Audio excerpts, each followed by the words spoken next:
Welcome to Matters With. I'm your host, PhillipBrian, and today we're here to discuss Trek matters with you. But first, let's have a little sidebar. Thank you to everyone who has watched my Elvis review. Thank you to everyone who has watched any of my videos. But I should point out that my Elvis review video has become my most watched video. I really appreciate it. If you haven't seen it, there'll be a link at the end of this video. Now, back to the Enterprise. Before I get into the story, I want to tell you something I really liked just about the atmosphere of the episode, and that was Captain Pike's senior staff discussing what they're going to do while having dinner and washing dishes is just fun. Episode 9 of Strange New Worlds, All Those Who Wander. The Enterprise has 2 Priority 1 missions. One of their Priority 1 missions, which is what the story follows, is they need to rescue a downed Starfleet ship that's very similar to the Enterprise. The landing party is huge.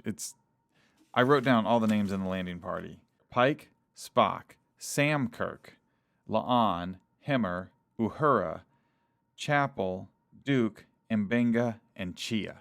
That's 10.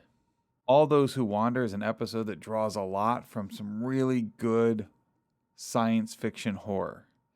There's a lot of, when they've borrowed from this movie before, there's a lot of Alien in it. There's a bit of The Thing in it. And there's also a little Predator thrown in there.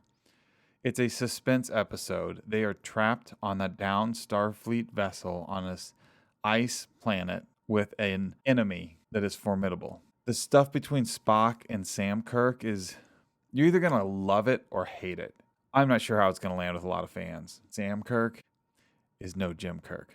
He has all the emotion of Jim Kirk, but he lacks those nerves of steel.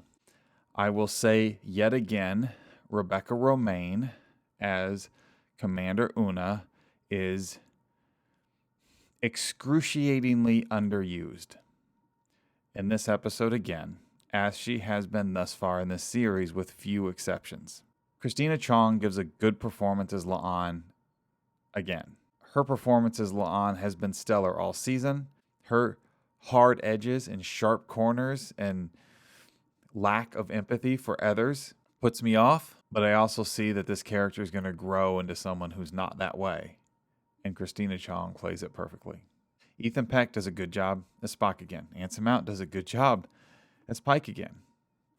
Celia R. Gooding does a good job as Uhura. Bruce Horak is good as Hemmer. I appreciated they borrowed so much from Alien and from The Thing. Good quality episode. I'm going to give it a B. We're 9 episodes into this, and there's not been a dud. There's been some I've liked a lot more than others, but there's been no dud, and that remains true. In this episode, you can see they're setting up for some stuff later on. Some of the setups, you can tell they're setups, and some of the emotion in those setups is a little trite. By the way, I have a hunch we're going to see another TOS character arrive next week. Oh, there was one last note I jotted down on here, and that was, Chapel loves Spock. I think seeing the Spock and Chapel relationship in this series is informing not only episodes of the original series, but even my memory of those episodes as I recall them.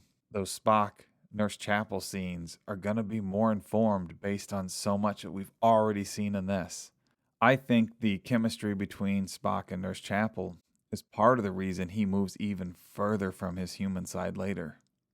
Let me know what you think of Sam Kirk. Let me know what you think of the relationship between Spock and Nurse Chapel, or the lack of relationship between Spock and Nurse Chapel. We'll talk soon.